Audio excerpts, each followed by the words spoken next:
Hello, welcome to the Deliberate Leaders podcast. I am Katie Carpenter, Executive Health and Wellness Coach here at Deliberate Directions. Today's podcast is Happy Whole You with Dr. Anne-Marie Frank. Anne-Marie Frank is a doctor of traditional naturopathy with her PhD in natural medicine. She is the founder of Happy Whole You Wellness Centers and author of Stop Bullying Yourself, where she guides readers towards improved health, wealth, and happiness by embodying her holistic and continuous learning approach through well-being. Anne-Marie, welcome to the podcast. Thank you for having me. Yes, so tell us a little bit about your journey, if you don't mind, with whole health and what that means to you.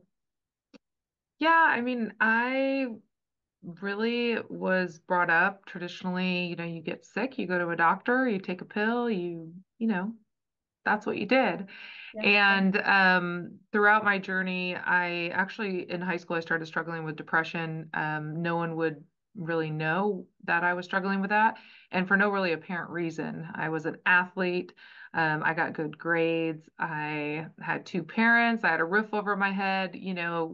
Not much to be depressed about, but nevertheless, I had these feelings, and I went on to college, struggled with it there, and then went into my career where it got a lot worse. I actually was like, oh, I have this thing called insurance. I'll go see one of those big doctors called a psychiatrist. They'll help me. Yeah, well, that backfired. I got put on multiple medications, and my health continued to decline, my mental health, and I pretty much hit rock bottom. And I luckily had this little light inside of me that said there's another way. And so that's when I started to really look into holistic health and well-being and mindset and healing my body in a way that is not using synthetic drugs. And along that journey is really how I got to where I am at now. I help other people heal their brain and bodies as well. So it's been a long ride, but I know it all happened on purpose for me. Yes, happened for you. That sounds like a beautiful ride. So maybe I'll jump in with this question then. How can brain health be transformed to lead a more holistic life as suggested with your rewiring wellness? Yeah, so a lot of people don't realize that our brain is the strongest pharmacy on planet Earth. And you literally can change how you are physically feeling in 150 milliseconds by changing a thought. So our thoughts directly impact our biochemistry.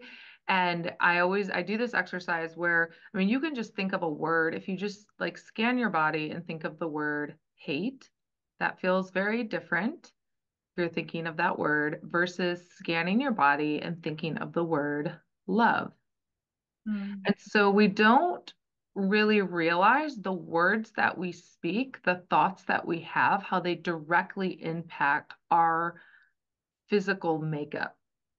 And once I started to get a handle on my thoughts, which is why I wrote the book, Stop Bullying Yourself, that little Yeah. thought inside your head, um, I started to regain my energy, regain my strength, really find confidence in myself that I didn't have in that way. And so, yes, your thoughts and your words are very powerful. Yeah. They just impact that emotional response and that visceral essence inside your body, and it transforms and transmutes externally, right? Creates our reality. That's so beautiful. I'm really excited to read this part in the book. So tell me a little bit, like if we're talking about, because we're about executive wellness here and helping, executive athletes or business owners be their best selves. Like, tell me a little bit about the concept of the perfect work-life harmony. Is that a myth? Does it need to be debunked? Oh yeah, total myth. Honestly, like I always say, there's really no such thing as a perfect balance. That doesn't exist. It's always these micro adjustments that we do to yield us the results that we want. I find that when I work with my clients, the biggest thing is if they are like, they'll say, well, I'm not motivated. And I work with a lot of motivated people, as you do, athletes, executives, like the people like us are really intrinsically, we're motivated. However, there's a time when we go from being super motivated to a time where we are starting to lack motivation. And that lacking of motivation is happens when we essentially don't have our future self in mind anymore. Yeah, like grand And we're vision. yeah, we're being more reactive to the life around us versus being responsive. And a lot of people will blame that last thing that came along, that deal that didn't go through, the game that they lost, the injury they had, whatever. They'll blame that very last thing that came along that took them out at the knees as if that was the thing that had everything crumbling down. And so I remind them that it's all the little things leading up to that, all the little choices, all the little things that they were allowing into their life or not allowing into their life that ended up impacting where that last thing that came along felt so strong. And so again, when we don't have our future self in mind, that future, whatever it is that we desire, when we lose our focus on that, that's when we start to compromise and things start to kind of unravel. Yeah. I love that. I love how you describe that with like it's more about the micro than it is the macro in that sense of like those little micro adjustments or those micro focuses. That's cool. Absolutely. Yeah.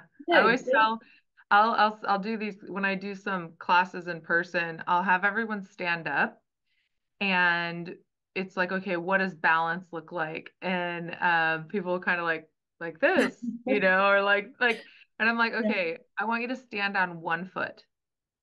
And that is what balance is like. You will feel your ankle quivering, adjusting, all these little things. And Yeah. you may be able to seem at the surface pretty stable, but there is so much juggling that's going on. So much So I always say happening. life is like a juggle. You're always juggling things.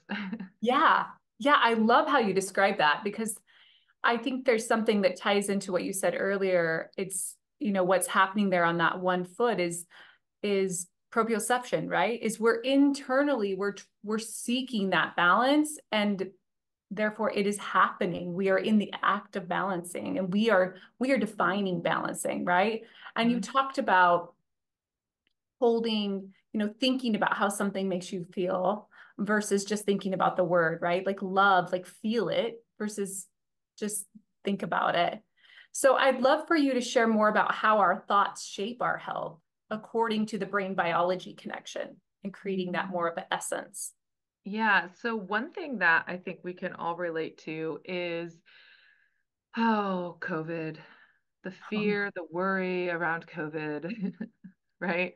Yeah. And it really can give us some perception because what's interesting is when we are living in that fight or flight, that fear-based mindset, that reptilian brain mindset, emotional mindset, what happens is it cuts us off from using our prefrontal cortex, which is our executive function thinking.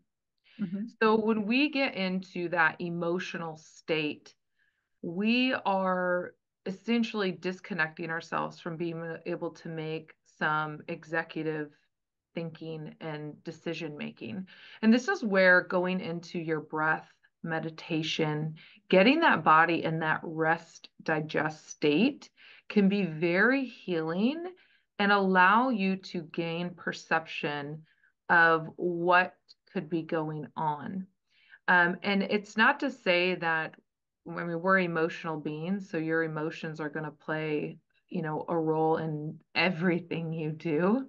But it's really amazing when you can set your emotions to the side for a minute, breathe, gain some clarity, take yourself out of that fight or flight response, and then we are better able to make decisions. I mean, I think of big decisions I've made in my life that I made in such an emotional state.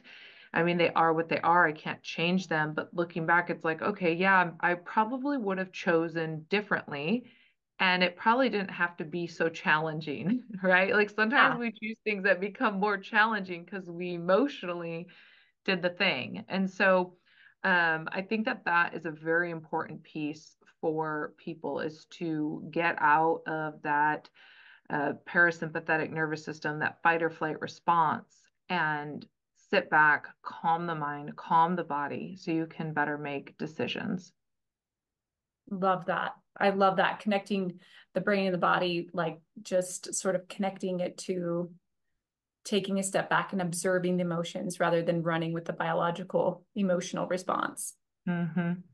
Yeah. Okay. And it's natural, by the way, like we are supposed to feel anxiety. We are supposed to feel sadness. We are supposed to feel fear. We are supposed to feel joy. We are supposed to feel all of these things. The whole spectrum. This is what being a human is all about, the polarity of the good and the bad Yeah. and everything in between.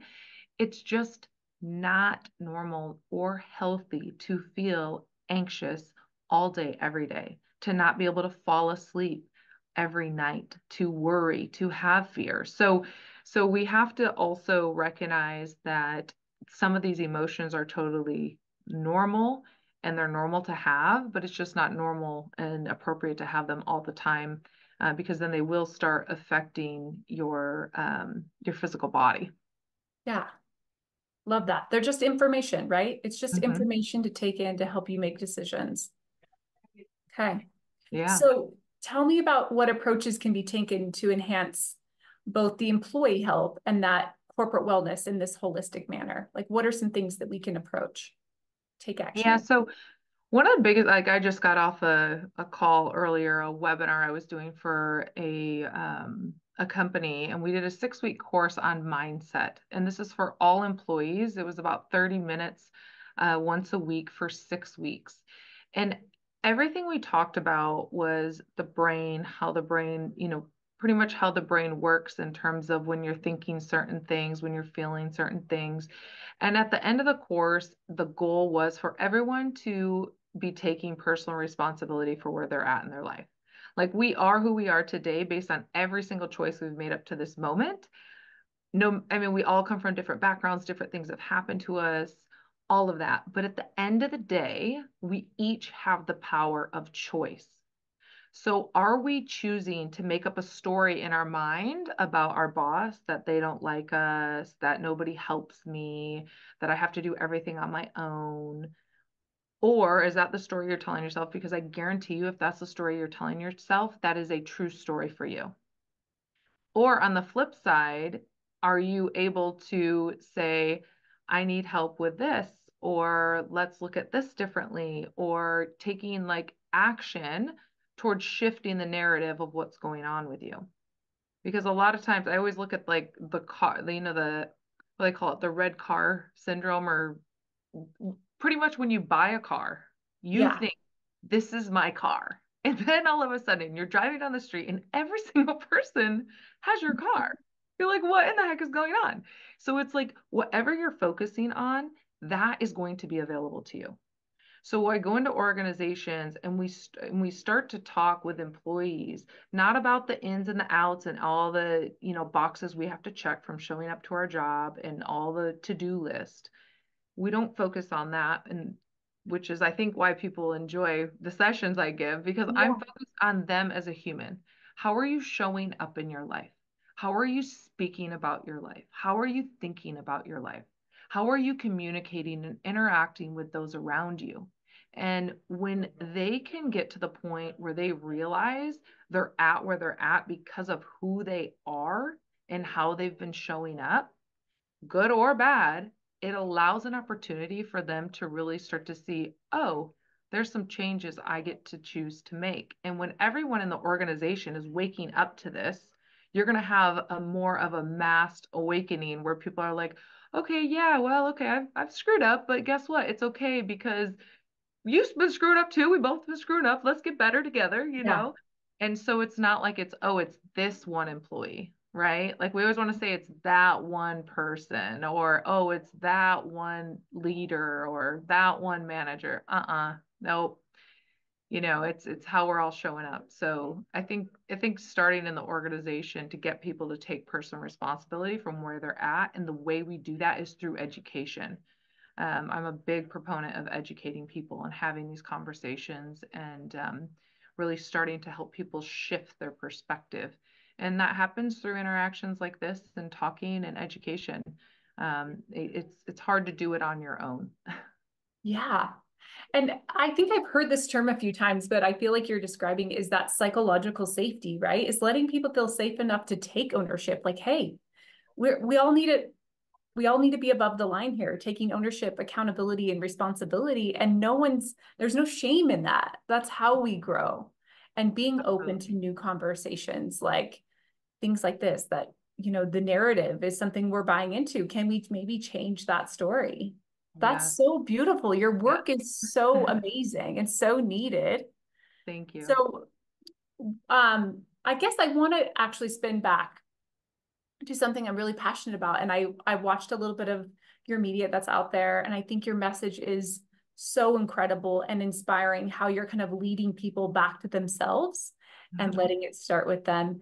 And not just even in that, I think it's the awareness around the energy of who we are, and that we are all energy. And it kind of starts with energy is malleable. It can move and change and transform. And so tell me a little bit about this holistic health message that you're giving out there, and maybe what's in your book around how do we integrate the concept of we are energy, and how does that affect our health? Yeah, such a great question. So, if we go inside every single cell till we can't go any further, the only thing that's left is energy. So, we are truly more energy than we are physical matter. And we are all interconnected. This is quantum entanglement. So, what I choose to say, what I choose to do impacts everything around me, everything in the world. Like, this is some craziness. Like, all of us are impacting everything around us, everything beyond us, everything in the world, the universe, everything. So, I believe that to be true and true.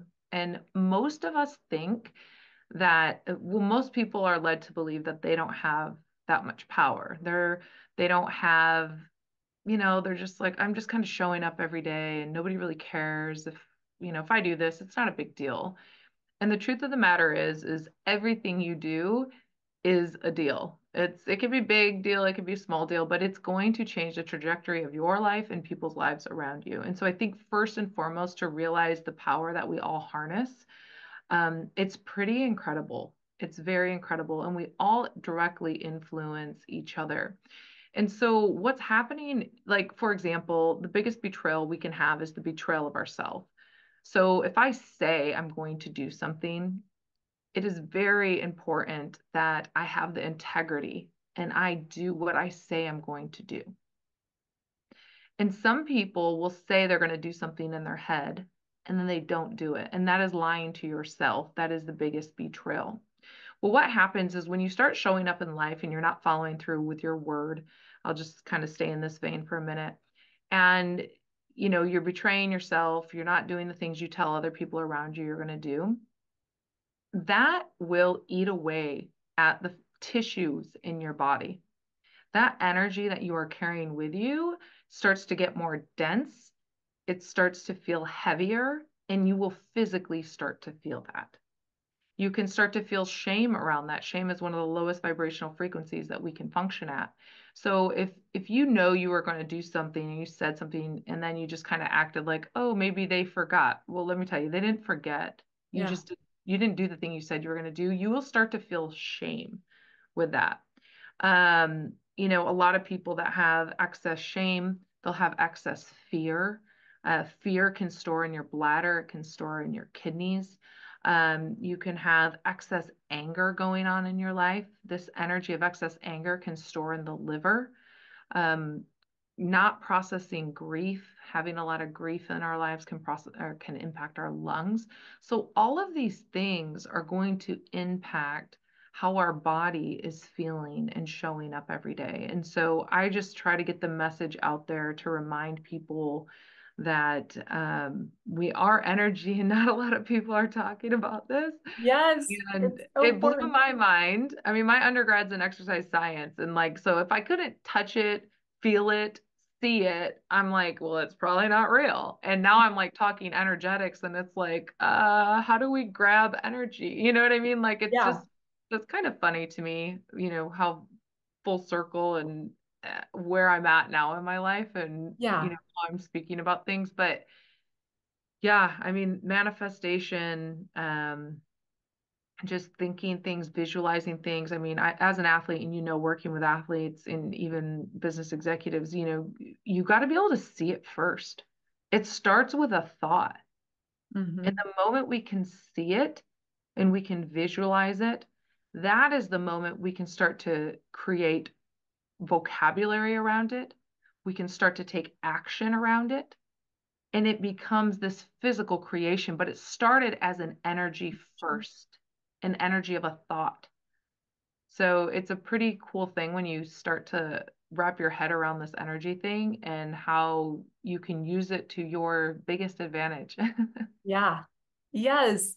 That is very powerful, very powerful. I think I said to a client the other day and unknowingly, and then he repeated it back to me, but he was like, the other day you said to me before it was science, it was magic. And I was like, oh, I did?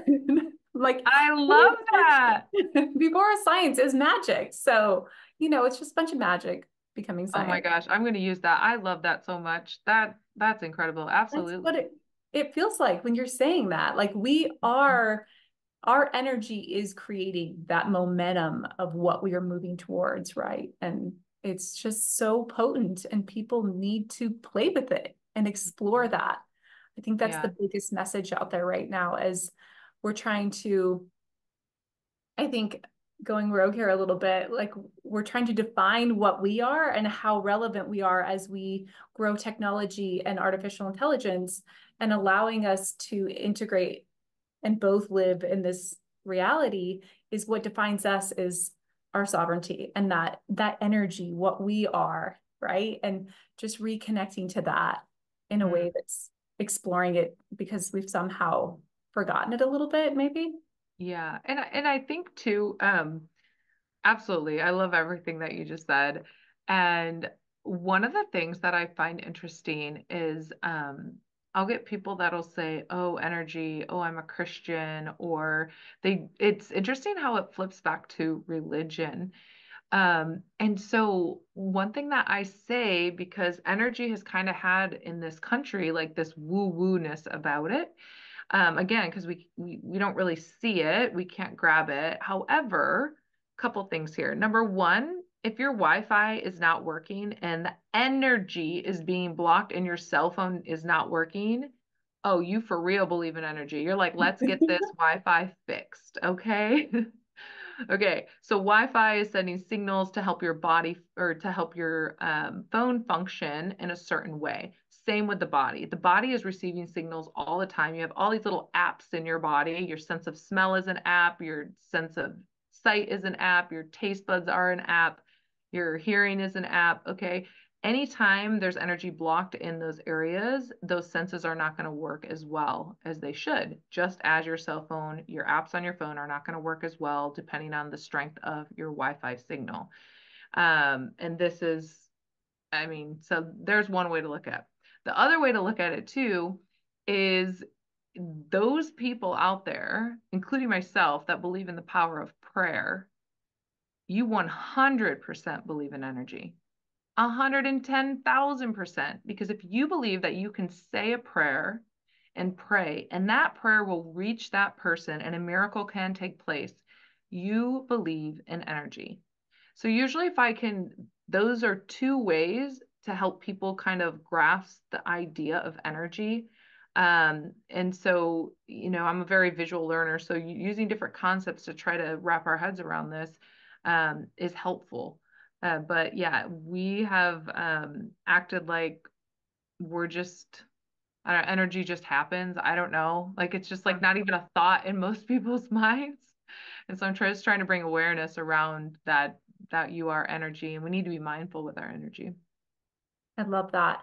It's an intellect of its own and that it brings a whole another aspect and exploration to life. So if we were going to wrap this up with you, what we just talked about, what are some nuggets, some actual like digestible, maybe actionable steps that people could use to integrate some awareness of energy and whole health, like whole holistic health, into their lifestyle? So, first, letting go of the need to prove yourself to anyone, reminding yourself that your life couldn't have happened any other way than how it's happened this far, making sure that you are getting the rest you need, drinking good water, moving your body, having positive conversations, getting sunshine, putting your feet in the grass, taking some deep breaths. All of these things are so basic. It's like getting back to the foundations of our lives, our foundations of health, eating well. And I think that if we can get back to these foundations, and again, just start small and build off of that. So wake up in the morning, take 20 deep breaths. Make sure you're getting, a big glass of water before, say, you drink your coffee. Like making these little changes over time are going to yield you the best results. And just knowing that it's not about perfection, but it's about progress in these areas. And I think that, yeah, if I were to leave anyone anything, it's getting back to the basics. Go back to the basics, and you're going to find that there's a lot available to you.